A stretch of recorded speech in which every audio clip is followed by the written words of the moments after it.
In this video, we are talking about persuasive presentations, and I am going to kick this video off with a quote from Aristotle. That's right, I am not just a pretty face. Sometimes I'm not even that. Awkward. But anyhow, let's get going. I'm going to kick it off with a quote from Aristotle, and that is, in making a speech, one must study 3 points. First, the means of producing persuasion. Second, the language. And third, the proper arrangement of various parts of the speech. Now, in this video, I'm going to be talking about two parts of what Aristotle is talking about. Number one, the persuasion, and number two, the arrangement of various parts. Now, just before I go into our intro, what do I mean by that? Well, the order matters. The order in which you say things matters. You can have the same words, but the way that you present those words can make a huge difference. So, for example, the dog bit Ahmed, or Ahmed bit the dog. Same exact words, but a completely different meaning and a completely different experience, especially to Ahmed. So, ladies and gentlemen, I want to welcome you to another episode of Power Presentations.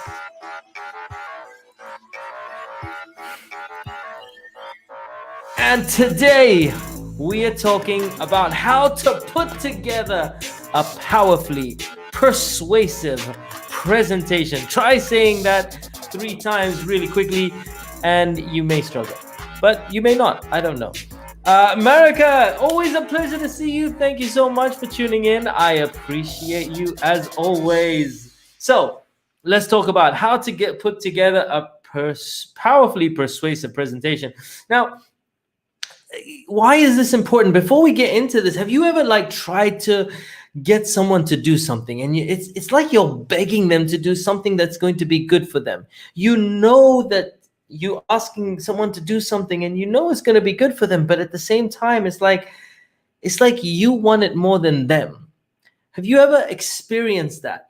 Or perhaps you've experienced someone objecting to something that you've asked them to do. Like, they have concerns, even though you know something would be good for them. They have a number of concerns, and these are all natural things. So we want to appreciate and understand how to give a powerfully persuasive presentation so that you can overcome some of those things.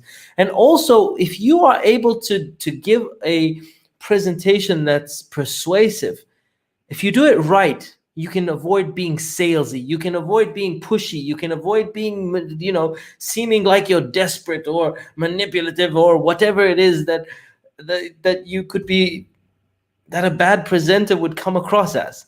So I want to help you do it right. Do it the right way.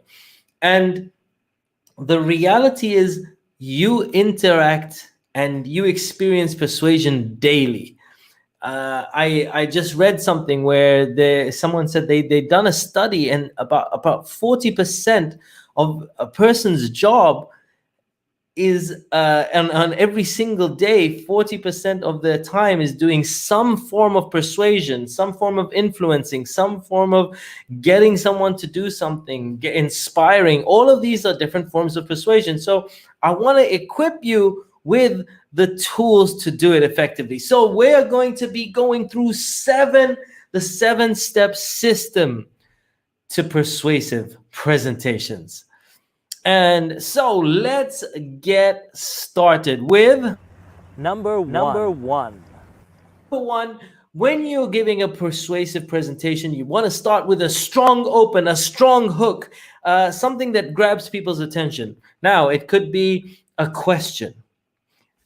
It could be a quote. It could be something with energy or something strange or coming out wearing something different. However, starting a presentation with, hello, ladies and gentlemen, I want to thank you all for coming, doesn't hook people's attention right at the beginning. So I'm not saying don't welcome people, but do a welcome after a strong hook or a strong opening, because we want to help you make a strong presentation and grab people's attention right from the start. So a strong hook or a strong open is key, especially in a day like today where people have such short attention spans. People are scrolling like crazy on social media. And so if you don't hook their attention within the first 3-4 seconds, well, that's it. They're kind of gone, and it's just sort of like you on your own. That's right. And Awkward. so I want you to hook people's attention right from the beginning.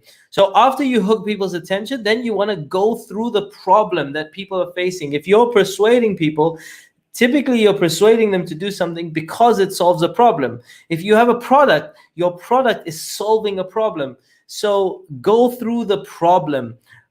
In this video, for example, I spoke about what are the challenges with, like, when we in our everyday lives we aren't persuasive as we want to be. We experience challenges where we want people to do things that is good for them. We know that they're going to benefit, we know that they'll be better off, but they don't necessarily see the value in it. And why? Because we haven't presented it effectively. And so we talk about the problem. So that's the first thing you want to, after you've hooked them in, talk about the problem. There's multiple ways to talk about the problem. In this video, I gave you like a list of things. In other videos, I give you a story of how I experienced the problem. So you want to go through the problem, which was, I forgot. Number two. Okay, so that was number 2. Go through the problem. Now, Number three. So number 3 is, after you've presented the problem, let's talk about the solution. And in this video, I shared with you what the problem was, and then I talked about, okay, and so how can you overcome it? I'm going to share with you a 7-step system to having effective and effectively persuasive presentations. So that's the solution. In different videos, you can have a different solution, but you want to your product can be the solution. Again, also, if you're telling a story, you can talk about how you experienced the problem and then you found the solution in your story. But either way, you want to go from the problem to your solution. And so that was number 3. Number four. So number 4, after you've talked about the problem, then just say, okay, so what is the solution? So what does that mean for you? What in this case, I talk about, okay, we're going through the 7-step framework so that you can have presentations that persuade.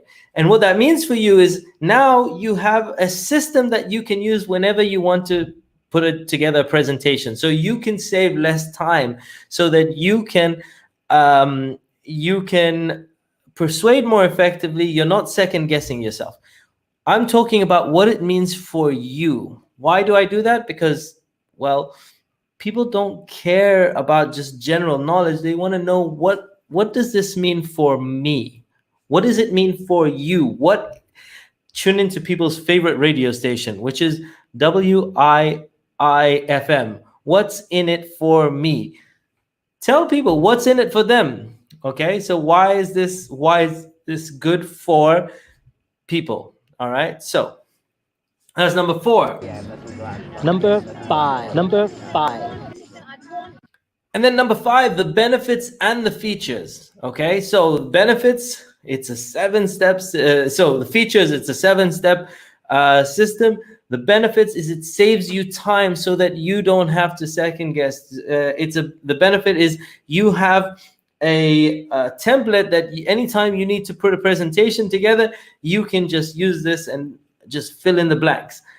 What is the benefit? So if you have a car, for example, you're selling any product, you talk about what the feature is, but what is the benefit to the person? Why should they care? Why should they be like, oh my God, this is the best thing? Why would they applaud? Like, yes, I love this kind of thing. So talk about the benefits and the features. That's number 5. Number 6. Number 6. And then number 6, look at the doubts and credibility. So what doubts would a person have? So let's say, for example, I'm talking about presenting, and some of the doubts some people might have. Oh, I'm not confident enough. Well, and I can show you how to become more confident in a number of other videos. So you want to handle some of the objections. Why might people not do it? What are some of the concerns that they may have? What would they look at as the alternatives, right? If I'm selling a course and someone goes, but maybe I could just watch it on YouTube, I will talk about how this is structured. My courses are structured in such a way that you get hands-on experience versus et cetera, et cetera. So talk about what are handle some of those doubts so that you can become more persuasive. Bring up some of those challenges, some of those doubts, and handle them before the person has a chance to kind of think about it in their own head. Handle it. Okay, so that was number 6. Now, and here's number 7. So, and then number 7 is call to action. If you're giving a persuasive presentation, at the end, give a call to action. Tell people what to do next. Here's your next step. Even when I do some of my videos, my call to action is just sometimes you want more of this information, please subscribe to my channel on YouTube. In fact, why don't I do it right now? If you like this kind of content, if you're interested in presenting more effectively, in taking your influence and persuasion to a whole nother level, into making an impact in your lives and other people's lives, then please subscribe to my channel. So that's a call to action. So you want to give people a bit of a call to action. Okay. And so that's our presentation for today. Those are the 7 steps to creating a powerfully persuasive presentation. Use them in any presentation that you do, or some form of these in a presentation that you do, and you'll find that you are way more persuasive.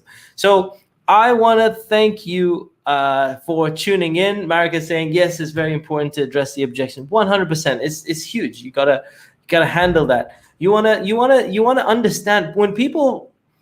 If you address objections, then you're showing people that you understand what they're going through, and that you understand the concerns, you understand their problem fully, and so that your product addresses everything fully as well.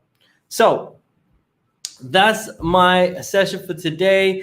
So go out, try this, and persuade people at another level, impact people at a whole nother level, and help transform people's lives. I want to thank you all for tuning in. If you have not, please do go and subscribe to my channel. And hold up.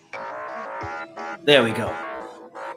All right. So if you have not, please go and subscribe to my channel. This has been another episode of Power Presentations. And I will catch you on another episode real soon. Peace out, one love, and I'll see you all on another episode soon. Bye for now.